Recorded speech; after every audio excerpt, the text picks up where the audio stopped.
Le Festival d'Avignon, manifestation importante du théâtre et de la vie artistique, né en 1947 grâce à Jean Vilar, s'offre cette année une 67e édition. C'est à la maison Jean Vilar, véritable source d'archives, que de nombreuses expositions ont lieu tout au long de l'année.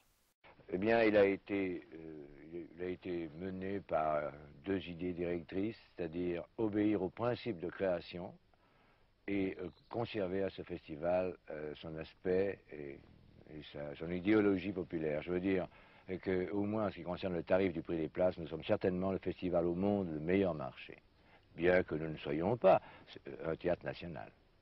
Ce festival réputé se divise en plusieurs lieux. Tout d'abord le IN, mise en scène dans la cour d'honneur du Palais des Papes, qui offre un répertoire de pièces classiques. Enfin le OFF, qui propose des représentations plus récréatives dans les rues, ainsi que dans les nombreux théâtres populaires de la ville.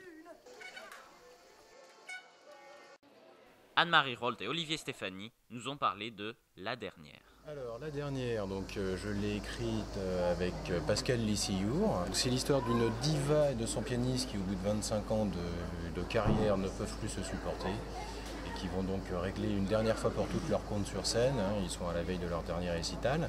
Ce n'est pas le premier festival, par contre c'est le premier festival de La Dernière. Voilà, on l'a joué à Paris pendant 6 semaines cet automne.